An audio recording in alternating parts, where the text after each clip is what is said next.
Assalamualaikum warahmatullahi wabarakatuh. Perkenalkan, nama saya Ayu Angitasari dengan NIM 201111087 dari kelas HIS 6I. Di video kali ini saya akan membahas materi tentang wakaf sebagai instrumen investasi publik. Untuk memenuhi tugas UTS mata kuliah Hukum Penanaman Modal, dosen pengampu Bapak Haq Muhammad Hamka Habibi, SEMA. Materi apa saja sih yang akan dibahas dalam video kali ini? Yaitu yang pertama, pengertian wakaf dan nazir. Yang kedua, perkembangan konsep wakaf. Ketiga, sekilas sejarah tentang wakaf. Keempat, penggunaan wakaf dalam investasi. Dan yang terakhir, yang kelima, yaitu kelembagaan bank syariah sebagai nazir dalam pengembangan investasi wakaf. Langsung saja pada pembahasan yang pertama, yaitu pengertian wakaf dan nazir. Pengertian wakaf. Kata wakaf atau wakf berasal dari bahasa Arab waqafa. Asal kata waqafa berarti menahan atau berhenti atau diam di tempat atau tetap berdiri.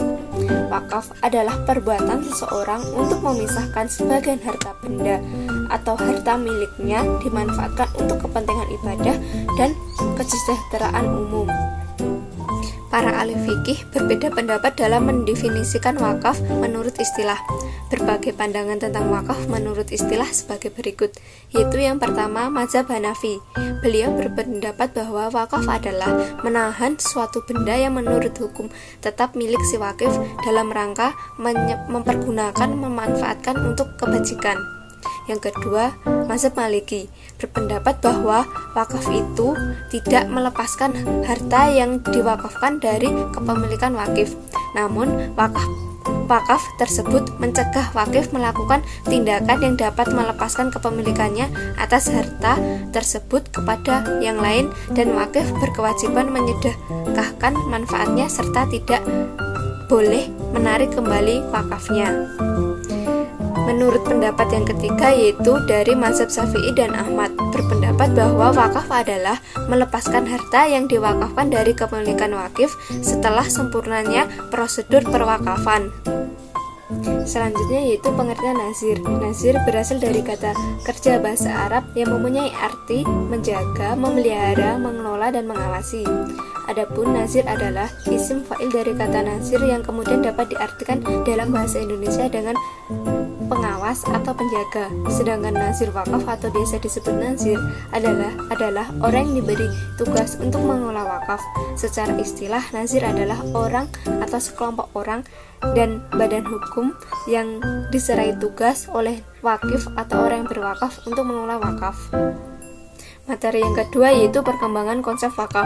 Wakaf sebagai salah satu syariat yang dibawa oleh Rasulullah SAW merupakan salah satu instrumen yang menarik dalam kerangka ibadah yang berhubungan dengan berbagi atau memberikan harta kepada orang lain. Selain karena ketentuannya tidak terlalu ketat layaknya pada zakat, hasil dari wakaf bisa dialokasikan untuk apapun, tidak hanya untuk pembangunan infrastruktur saja, seperti jalan, jembatan, atau rumpun rumah sakit, tapi bisa untuk memberikan modal usaha pedagang kecil, beasiswa, bahkan menciptakan lapangan kerja baru untuk masyarakat. Hal ini menunjukkan keistimewaan dan keunggulan wakaf sebagai salah satu dan sistem syariat Islam yang mengelola harta untuk kebaikan dan kesejahteraan umat. Di Indonesia, sistem wakaf telah dikenal sejak Islam masuk ke Indonesia. Namun pengelolaannya masih harus banyak mengejar ketinggalan jika dibanding dengan pengelolaan di negara muslim lainnya. Berdasarkan data dari Sistem Informasi Wakaf atau SIWAK, Kementerian Agama menunjukkan Indonesia memiliki potensi wakaf tunai yang mencapai 180 triliun per tahunnya. Menurut data informasi SIWAK, menunjukkan aset wakaf yang terus berupa tanah di Indonesia adalah seluas 562.776.400 meter persegi yang tersebar di 430.756 lokasi dan 56,7% sudah bersertifikat wakaf. Pada tahun 2004 dibentuklah Badan Wakaf Indonesia atau BWI, yaitu lembaga negara yang independen khusus untuk mengembangkan pengelolaan wakaf. Badan ini mendata juga membina nazir. agar aset wakaf bisa dikelola lebih baik dan bisa memberikan manfaat yang lebih besar bagi masyarakat, baik itu dalam pelayanan sosial, penggunaan tanah wakaf, masjid, musola, sekolah, pesantren, makam, maupun perkembangan infrastruktur. Pada bulan Maret 2022 yang lalu, BWI melalui Pusat Kajian Transportasi Digital atau PTKI meluncurkan laporan Indeks Wakaf Indonesia atau IWN sebagai laporan kerja yang mengelola wakaf nasional pertama di Indonesia.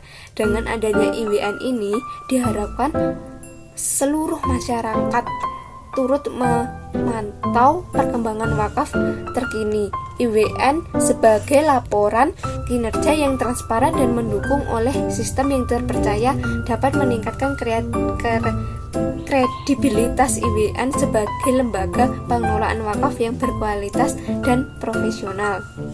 Materi yang ketiga yaitu sekilas sejarah tentang wakaf. Yang pertama, pada masa sebelum Islam. Praktek yang tampak serupa dengan konsep wakaf sebenarnya sudah dikenal lama dengan sejarah panjang kehidupan manusia, meski dengan istilah yang berbeda-beda.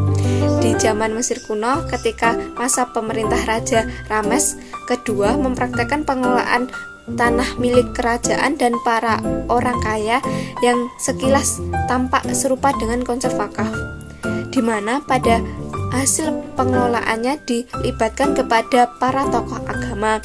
Tokoh agama ini diberikan kebebasan untuk pengelolaan hasil hibah tersebut, seperti untuk pemeliharaan tempat ibadah maupun diberikan kembali sebagai bantuan untuk rakyat miskin. Yang kedua, pada masa Rasulullah SAW dan Khulafaur Rasyidin. Berdasarkan sumber literatur yang ada menunjukkan bahwa ada dua pendapat dari para fuqaha tentang siapa sebenarnya yang pertama kali melaksanakan wakaf.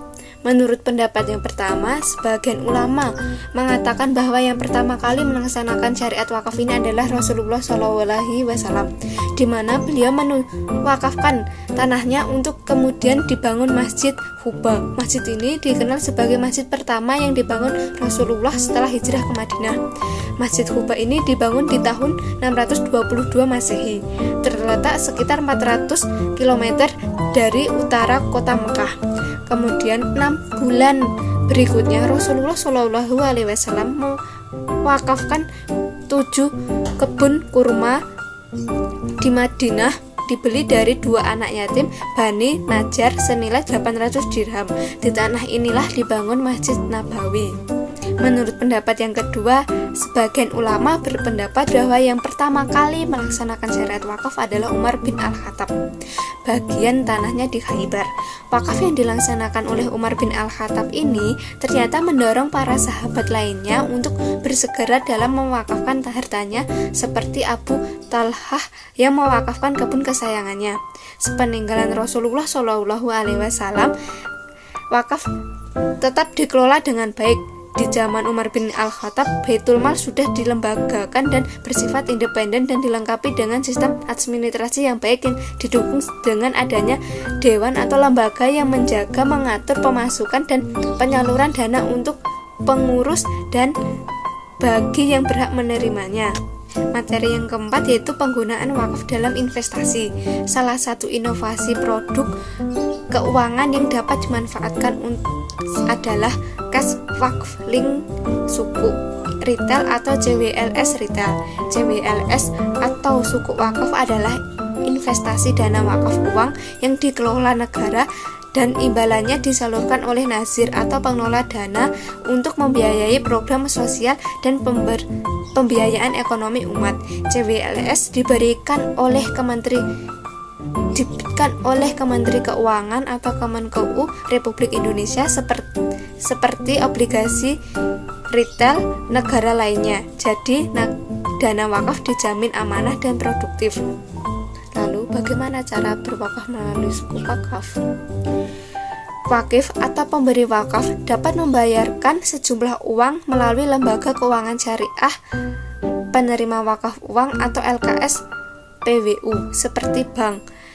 Saat ini pembayaran dapat dilakukan dengan nominal mulai dari 1 juta rupiah. Selanjutnya, dana wakaf akan diinvestasikan dengan membeli sukuk wakaf yang diterbitkan oleh Kemenkeu.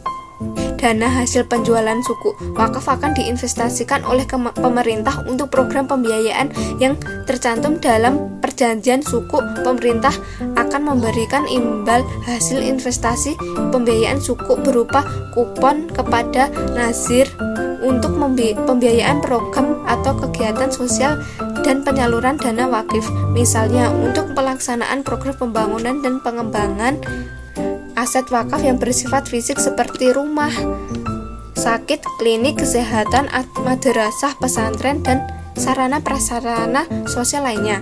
Setelah pengembangan fisik, dana tersebut akan dimanfaatkan untuk pelaksanaan program sosial yang bersifat non-fisik seperti program sosial untuk yatim piatu dan fakir miskin, layanan kesehatan gratis untuk duafa, pemberdayaan ekonomi masyarakat berpenghasilan rendah, dan program sosial lainnya.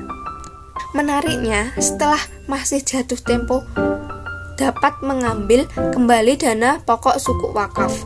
Misalnya, membeli sukuk wakaf senilai 1 juta rupiah dengan kupon sebesar 5% per tahun.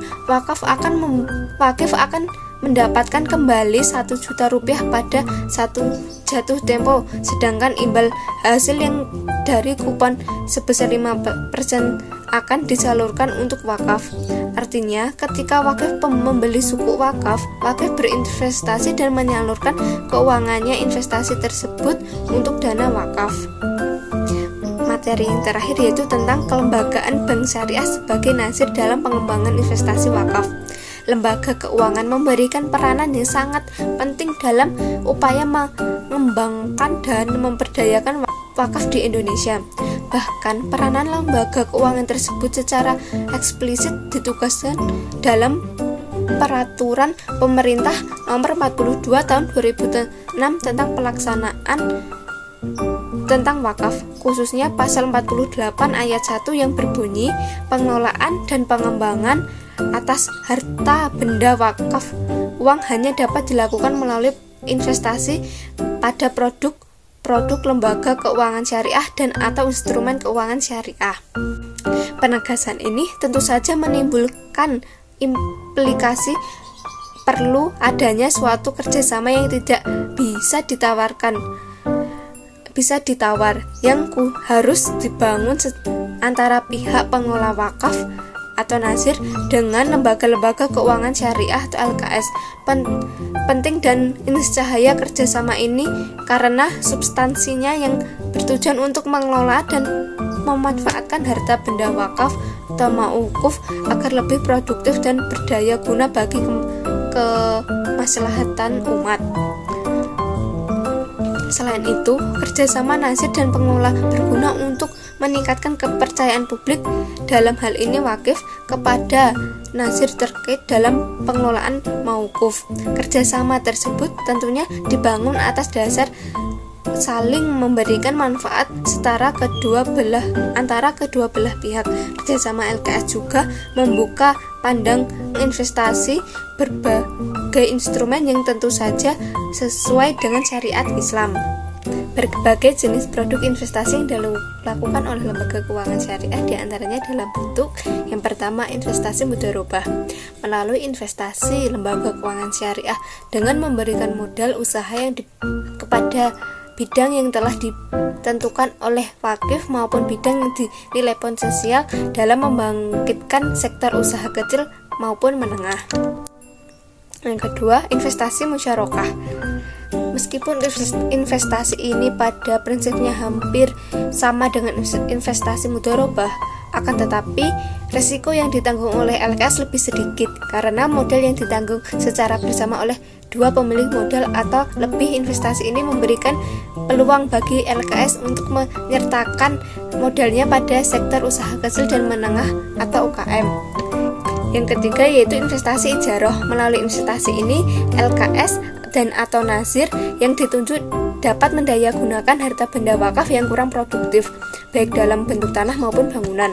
Berkaitan dengan itu, LKS menyediakan dana untuk mengelola harta benda wakaf, kemudian menyewakan hingga dapat menutupi modal pokok dan mengambil keuntungan. Keempat, investasi murabahah. Dalam investasi ini, LKS berperan sebagai pemilik barang yang membeli peralatan dan material yang diperlukan. Adapun keuntungan dari investasi ini adalah LKS dapat mengambil keuntungan dari selisih harga pembelian dan penjualan. Manfaat dari investasi ini adalah membantu pengusaha kecil dalam memperoleh peralatan produksi usahanya. Dengan potensi wakaf uang yang terrealisasi, katakanlah hanya skenario rendah yaitu sekitar 147 miliar per bulan atau 2,36 triliun per tahun. LKS dapat menginvestasikannya dalam berbagai instrumen sebagaimana dikemukakan sebelumnya, seperti saham, asuransi syariah atau takaful, reksadana syariah, sukuk, dan instrumen keuangan syariah lainnya. Sekian penjelasan dari saya. Apabila ada kurang lebihnya mohon dimaafkan. Terima kasih sudah menyimak hingga akhir. Wassalamualaikum warahmatullahi wabarakatuh.